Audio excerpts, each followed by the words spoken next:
के लिए फिलहाल डिबेट में हम ये जानने की कोशिश कर रहे थे कि ये विवाद कहां तक जा रहा है। और अब बात भारत की, भारत के इतिहास की, भारत के मान सम्मान की। आज ये डिस्कशन इसलिए शुरू हुआ क्योंकि राष्ट्रपति द्रौपदी मुर्मू की तरफ से G20 के डिनर का जो न्योता मेहमानों को भेजा गया, उस पर प्रेसिडेंट ऑफ इंडिया के बजाय प्रेसिडेंट ऑफ भारत लिखा गया। बस इतनी सी बात थी। इसके बाद से इस मुद्दे पर सियासत शुरू हो गई। विपक्ष का आरोप यह है कि बीजेपी इंडिया गठबंधन से घबरा चुकी है और इसीलिए इस नाम के पीछे पड़ गई है।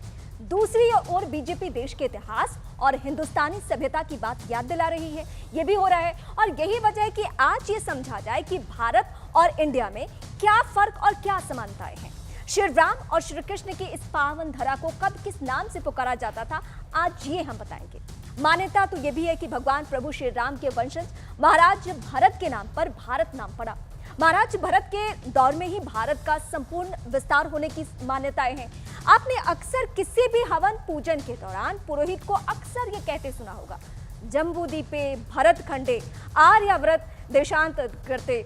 इसे आप इस दौर के जीपीएस कोऑर्डिनेशन भी कह सकते हैं और इसके जरिए अपनी लोकेशन के बारे में ईश्वर को बताया जाता था और ये प्रथा आज तक बदस्तूर जारी है।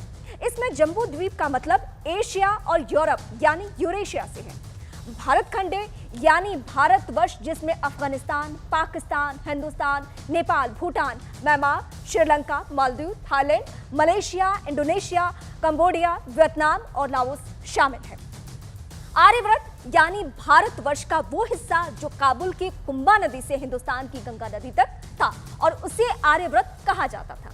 यानी भारत मात्र एक शब्द नहीं, ये मात्र एक देश का नाम नहीं, ये हमारी पहचान है। ये हमारी विशाल और महान संस्कृति और इतिहास का इंट्रोडक्शन है। लेकिन अगर भारत हमारी पहचान है तो फिर इंडिया कहां से आया, इसका इतिहास भी समझ लीजिए। मध्यकाल में जब आक्रांता भारत में आए तो उन्होंने सिंधु घाटी की तरफ से भारत में प्रवेश किया। सिंधु को पेरिस में कहा जाता है और इसीलिए तब इसे इंडीज कहा जाने लगा। और जब अंग्रेज आए तो उन्होंने इंडोस को लैटिन में इंडिया कहना शुरू किया और धीरे धीरे उन्होंने हिंदुस्तान जैसे भारी भरकम शब्द की जगह को भारत को इंडिया का नाम दे दिया। यानी इंडिया शब्द हमें उन लोगों ने दिया जिन्होंने हमें 200 साल तक गुलाम बनाए रखा।